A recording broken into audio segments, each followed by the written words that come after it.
One day ক্রিকেটের কথা তো আমরা সবাই জানি, কিন্তু ওয়ানডে দুর্গাপুজোর কথা শুনেছেন কখনো? কি ভাবছেন যে ওয়ানডে দুর্গাপুজো সেও সম্ভব? হ্যাঁ, সম্ভব। কারণ এই যে পুজোর গল্প আপনাদেরকে বলবো, সেখানে মহালয়ায় মা দুর্গা এলেন, আবার মহালয়াতেই ফিরে চলে গেলেন।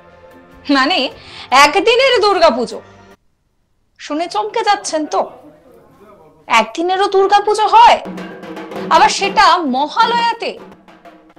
মহালয়াতেই দেবী দুর্গার আবাহন, আর মহালয়াতেই বিসর্জন। একদিনের অভিনব এই পুজো হয় আসানসোলের দামোদর নদের তীরে। এখানে মা মহালয়াতেই আসেন, আবার মহালয়াতেই ফিরে যান। আসানসোলের বার্নপুর দামোদর নদের তীরে ধেনুয়া গ্রামে কালী কৃষ্ণ যোগাশ্রম। এই আশ্রমে মহালয়াতে একদিনের দুর্গাপুজো হয়। বুধবার ভোর থেকে শুরু দুর্গাপুজো। সকালে একদম নিয়ম মেনে নবপত্রিকা স্নানের মাধ্যমে সপ্তমীর পুজো শুরু হয়। একই দিনে ষষ্ঠী, সপ্তমী, অষ্টমী, নবমী এবং দশমী। একদিনের এই দুর্গাপুজো দেখতে বহু মানুষ ভিড় করেন দূর দূরান্ত থেকে।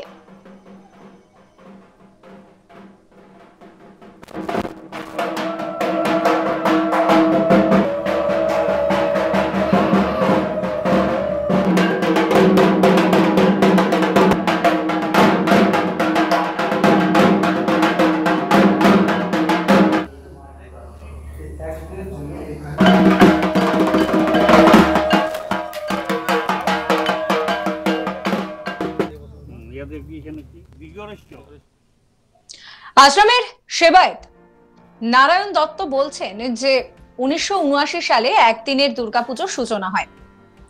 তেজানন্দ ব্রহ্মচারী মহারাজ মায়ের স্বপ্নাদেশ পেয়ে এই পুজোর সূচনা করেছিলেন। তবে একচালার মা দুর্গার সঙ্গে গণেশ, কার্তিক, লক্ষ্মী, সরস্বতী অর্থাৎ তার ছেলেমেয়েরা কেউ থাকেন না। মা দুর্গার সঙ্গে থাকেন তার দুই সখী জয়া এবং বিজয়া। এখানে একদিনে ষষ্ঠী, সপ্তমী, অষ্টমী, নবমী এবং দশমীর পুজো হয়।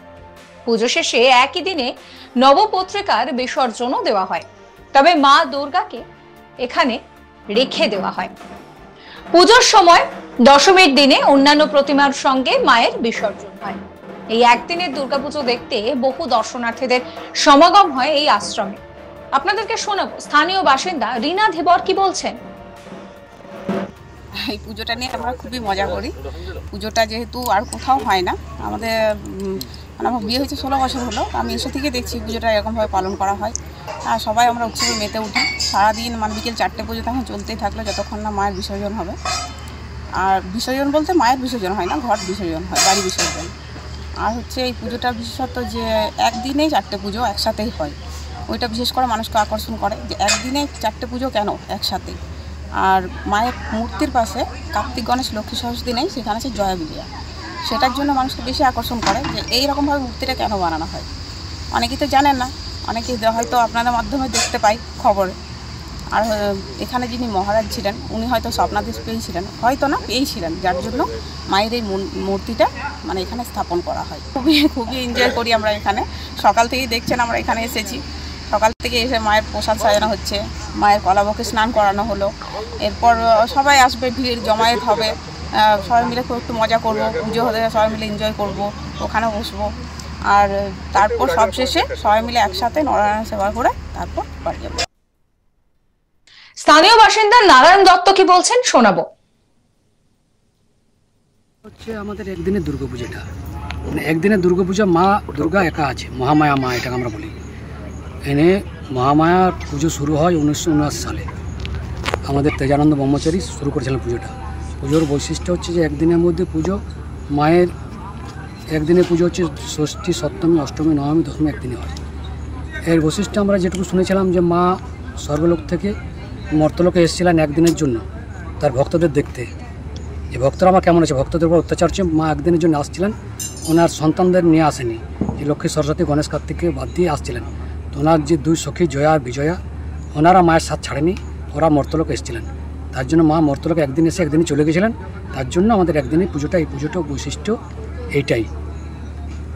পুজোর দিনে কী কী হয় আজকে? পুজোর দিনে অনেক কিছু প্রোগ্রাম থাকতো না, শিবচর জল বৃষ্টির জন্য আমরা প্রোগ্রাম কোনো রাখিনি। শুধু মায়ের পুজো হচ্ছে আর এমন নারায়ণ সেবা আছে দুপুর 12টার থেকে। বহু মানুষের ভিড় হবে, প্রায় 3000 মানুষের সেবা তো বেশিতে হবে, কমে হবে না। এবং আমাদের শিল্পাঞ্চল, আসানসোল শিল্পাঞ্চলে বহু মানুষ আসে এবং দূর দূরান্ত থেকে মানুষ আসে এবং আসছেন এবং 10টার থেকে আসতে শুরু করেছে। বিসর্জনটা কবে? আজকে বিকেল 5টায় মায়ের প্রতিমা থাকে, দুর্গাপুজোর দশমীর দিন বিসর্জন হয় এবং বাকি মায়ের যে ঘট বিসর্জন, মায়ের দোলা বিসর্জন আজকে হয়েছে। এই নিয়ে আমার কলিগ অনিল গিরের একটি রিপোর্ট দেখাবো আপনাদের।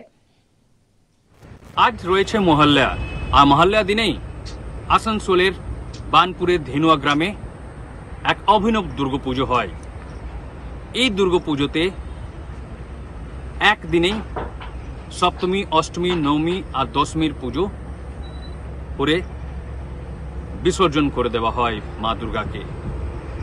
জানা গেছে যে 1969 সালে এই কালীকৃষ্ণ যে আশ্রম রয়েছে, এখানকার যে মহারাজ ছিলেন তাকে মা দুর্গা স্বপ্ন দিয়েছিলেন, আর স্বপ্নতে বলেছিলেন যে মা দুর্গা প্রতিমা গড়ে এখানে পূজা করার নির্দেশ দিয়েছিলেন। আর তারপর থেকেই 1969 সাল থেকে লাগাতার চলে আসছে এইখানে দুর্গা পূজা।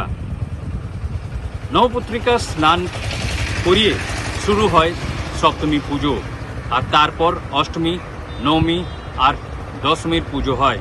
তারপরেই নবপত্রিকাকে বিসর্জন দিয়ে শেষ হয়ে যায় পুজো।